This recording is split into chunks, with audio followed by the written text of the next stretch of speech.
My name is Jessica, and I'm 49 years old. I've been married to my husband Ethan for 20 years, and since our son left home last year to attend a university in another state, I've had more free time. However, I started working part-time because we needed to send money to our son. I had been a stay-at-home mom since giving birth to him, so at first, I struggled with many things. Lately, I've been feeling more fulfilled, as my opinions have been taken into account at work. And I feel like I'm actually being useful. Hey, Ethan. I just found out I'm getting a small raise in my hourly wage. It's nice to be recognized for my hard work, isn't it? I was in a cheerful mood as I spoke to Ethan, who was absent-mindedly watching TV. Then suddenly, "So, you're saying you can live on your own now?" my husband unexpectedly asked me something that made no sense. What? Thinking I misheard him, I responded with a questioning tone. "It's perfect timing. I've been meaning to tell you." He turned his face to me and began to talk. My husband's smirking face gave me a bad feeling. "I've got a cute girlfriend now. I don't need you anymore." I was frozen in shock by his unexpected words. "Get the divorce papers and the marriage certificate from the city hall tomorrow." He said it nonchalantly. It was all too sudden, and I couldn't understand what was happening. What do you mean? He found a new woman, so he wants a divorce. And he wants to remarry the new woman? As the situation became clearer, I could feel my body shaking. Seeing me like that, my husband sneered. "I can still live as a man. Unlike you, who gave up on being a woman a long time ago. It's been so long since we stopped having a relationship at night, there's no point in being together anymore." How rude and outrageous he is. It's true that we haven't had a marital relationship for a long time, but it's not because I gave up on being a woman. On the contrary, I don't want to feel attracted to a middle-aged man in his 50s with extra weight. Angry and somehow amused, I burst out laughing. I'm tired, busy, it's a hassle. You were the one who kept avoiding me with those excuses. Now suddenly you want to live as a man? That's hilarious. Then my husband's face turned grim. "What's so funny? Don't mess with me, old lady." He showered me with harsh, vulgar words. Then, leaning back with his arms crossed, Ashley is so different. She's head over heels for me, calling me the best boyfriend ever. Look at you, excited about a tiny pay raise. How pathetic." Ethan started boasting about Ashley, his apparent affair partner, and looked down on me. Ashley. Her name. Ashley. Ashley. You are annoying. Then Ethan proudly talked about Ashley's background. She's working in the nightlife scene, over a decade younger in her mid-20s. She's carrying his child. It's not uncommon for age gap marriages these days, but a parent with an almost 20-year-old son having a child with a woman not much older than their child? I felt like I was going crazy with disgust. In life, you need love, not with someone cold and hardened like moldy rice cake like you, but with a woman like Ashley, who has fresh, plump skin. A love that lasts forever. That's what makes spending money worthwhile. My husband ranted with a rolling tongue. So, it's basically love bought with money. Choosing a young, fresh girl while ignoring his own withering self. I see. So you switched to a young, unwise girl who's after money and doesn't mind having an affair with a married man. When I pointed that out, my husband shouted, spitting in anger. "It's not about money. It's about love." And he angrily spat out the words. "Anyway, I'm serious. I need to marry Ashley as soon as possible and reassure her. You pack your stuff and get out." Wow. He's only focused on his own convenience. I was speechless and dumbfounded. At the same time, it started to seem rather ridiculous to me, because the last time this person used the word love towards me was ages ago. I'm sure with that new girl, Ashley, after a while, he won't even show any reaction. With time and age, such fleeting feelings are bound to fade away. In fact, the harsh words my husband is throwing at me now will be directed at Ashley next. Really? You're pathetic. I should have noticed before we got married. When I think about it, I've taken on all the housework and childcare by myself. My husband, who never helped, but also just criticized me for not doing this or that, has changed a lot. Even though it was a time when it was taken for granted, there wasn't even a single word of appreciation, let alone love. And now, he's discarding me, who has tried so hard, and moving on to a younger woman. I couldn't believe it was a sane decision, but Ethan seemed to take my words as just sour grapes. Well, then there's no problem. Anyway, we'll fill out the paperwork on the next day off. Make sure you have both ready. And with that, he locked himself in the room. For several days after that, I spent sleepless nights and couldn't stop the tears of frustration. Still, outwardly, I pretended not to be bothered. On the next day off, my husband actually invited the other woman to our house. Hi there, Ethan's old wife.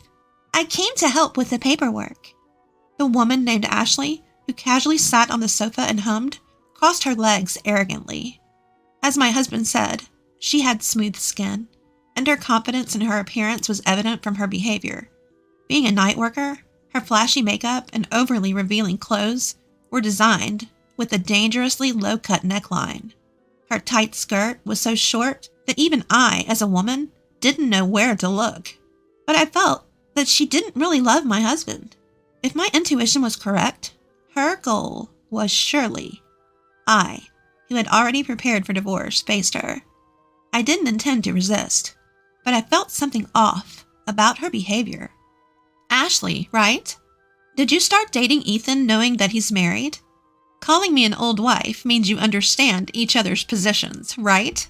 She laughed loudly and said, I'm not stupid.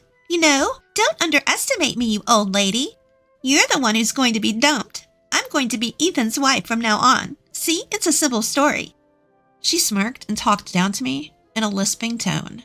Well, I'm glad you answered so smoothly. I managed to record it too. So that means you also know that I can claim compensation from you, right? I showed her the recorder I was using to record our conversation. She made a face and complained to my husband. Ethan, you said she wouldn't bother us, right? This isn't what we agreed on. She complained to my husband. My husband tried to calm her down, saying, Calm down. Don't worry. I've got it all planned. Right, Ashley? Don't be mad. Ethan, Ashley, their conversation was really sickening. As I made a disgusted face, my husband brought out some documents. Write the divorce papers with these conditions. They listed the conditions for the divorce, including alimony and pension division. You're giving $230,000 to this old lady? That'll take away from my share. Even without questioning, she openly revealed her thoughts. As she repeated, It'll take away. I was convinced. Her goal was my husband's inheritance from his father, which he was currently processing. Well, Ashley, this includes child support. My husband tried to comfort her, even though she didn't look happy. To him, her blatant behavior seemed cute. So, it's like a severance pay. Expensive, huh? I struggled to control my anger that had reached its peak. Anyway, I was sure of my intuition and said, If you're willing to put these conditions in a notarized document, I'm fine with it. Also, I'd like the payment in a lump sum. I added that. I kept my response minimal, and my husband, knowing that our conversation was being recorded, agreed to these terms. Are you satisfied now? While I was talking to my husband, that woman had been bored and urged us to finish the divorce papers. Old lady, make sure to leave by the end of the month, okay? I'm canceling my current place. Once the notarized document is ready, I'll submit the divorce papers. I'll leave as soon as that's done. As I replied, she grumbled with dissatisfaction and reluctantly left. Eventually, the notarized document was finalized, and my husband and I divorced. Then, as if she had been waiting for it, that woman came to kick me out. Come on, hurry up and leave, don't dawdle. She laughed and seemed to be enjoying herself. I just submitted our marriage registration. Now I'm Ethan's wife. This wonderful house is all mine. Reluctantly, I handed her the keys to the front door. Before leaving, I wanted to confirm something and asked, Isn't Ethan the same age as your parents? If you call me an old lady, since he's older than me, he is an old man. Why did you choose him as your marriage partner? I asked.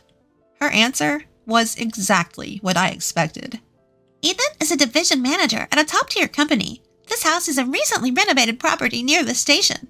It's a stylish single-family home, and I'll change the furniture to suit my taste."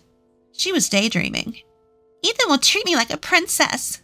He's not handsome and is an old man, but he said he'd buy me anything I want.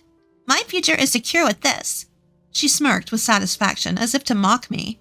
"I hope everything goes as you wish." With a sigh, I left the house I had lived in for many years. I moved to a dormitory at a certain university. I was hired as a live-in dormitory mother, which is quite rare these days. Actually, before that, I had been working part-time at a company cafeteria. When I explained my situation and my desire to start a new life alone in a distant place, my boss, who appreciated my work, helped me find this opportunity. I gratefully accepted the job at the dormitory, which had just become vacant due to an employee's retirement. I'm so glad I got my nutritionist certification. The rent and utilities are super cheap. Though I don't have much free time to go out, it's a comfortable and fun workplace. About 3 months into this new life, I received a phone call from my ex-husband. "Mom is in bad shape. Can you help with her care?" How could he say such a thing? "We are strangers now. It's your young wife's responsibility to take care of her." When I pointed out the obvious, he said, "Ashley is pregnant. Mom has dementia and throws things, so it's dangerous." He said, "So it's okay for her to throw things at me." That's some twisted logic, but I flatly refused. "Don't call me anymore. We have nothing to do with each other." I pushed him away with forceful words. Although she was my mother-in-law for 20 years, we never had a close relationship. Anyway, I had just started living independently, and I didn't have the time or resources to provide care elsewhere. But my ex-husband somehow found out where I was and came to see me with that woman. "If you can't help, at least return the money we paid as consolation." What a ridiculous demand. I don't think I'm obligated to do that, do you? As I pushed him away coldly, that woman glared at me fiercely. "You knew and tricked us. There's no inheritance, and we're drowning in debt." With a scream, she threw documents at me, scattering them all over the place. "I didn't trick anyone. You just assumed Ethan had property on your own." I shrugged my shoulders on purpose.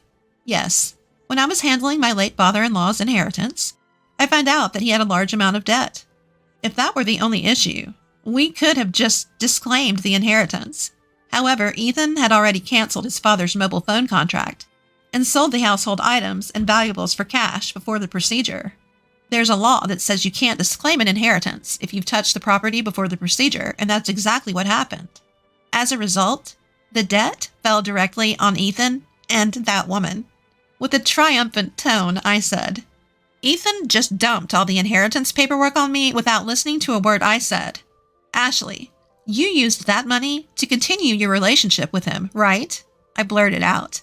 "What? You should have told me something so important." Ethan argued, but that's what I wanted to say, too. "It's your fault for not listening when you should have. You two need to take responsibility together." "What? I didn't know anything about it, and I never heard any of that." The woman looked pale and flustered. "So, you're just going to pretend you don't know and run away with the money?" The two of them pressed me hard, but I didn't care. "It's funny you say that. If you didn't cheat, you wouldn't have needed money for your mistress, and you could have given up your inheritance. You're definitely the one who caused this situation." "Ugh!" He groaned and backed away. "Ashley, you knew he was married, pursued him for his assets, had a child, and kicked me out. You wanted this position, didn't you?" I lectured the girl who was old enough to be my daughter. "If I knew this would happen, I wouldn't want this old man at all." There was more for me to say. "Do you remember the notarized documents from our divorce? I received alimony, pension division, and child support from Ethan. But besides that, I can also claim alimony from you." "What? You're saying $230,000 isn't enough? You're so greedy!" She shouted in disbelief and insulted me. "I would have forgotten about it if you left me alone, but you come up with nonsense like demanding I take care of his mother or return the alimony I received. I can't take it anymore." I told her I had a recording of our divorce negotiations and was serious about claiming alimony. She ran away without looking back. As I watched her go, I turned to Ethan, who was still standing there. How can she run like that when she's in her last trimester? Is she really pregnant? And where's the love now that she's run away? At my question, Ethan gasped. I was wrong. Please come back. He begged with teary eyes, looking aged all at once. No way. Please leave. Jessica. My ex-husband sobbed, and as pitiful as he was, he didn't deserve any mercy considering his past actions. Later, just as I expected, the woman disappeared, leaving only a divorce notification behind. It seems her pregnancy was a lie, too. My ex-husband was left to handle his debt and care for his mother alone, and he withered away from stress and overwork. As for me, I found my calling as dorm mother for kids the same age as my son, and people have been telling me I look younger lately. From now on, I'll live honestly without arrogance or scheming. Everyone, please be careful when getting a divorce.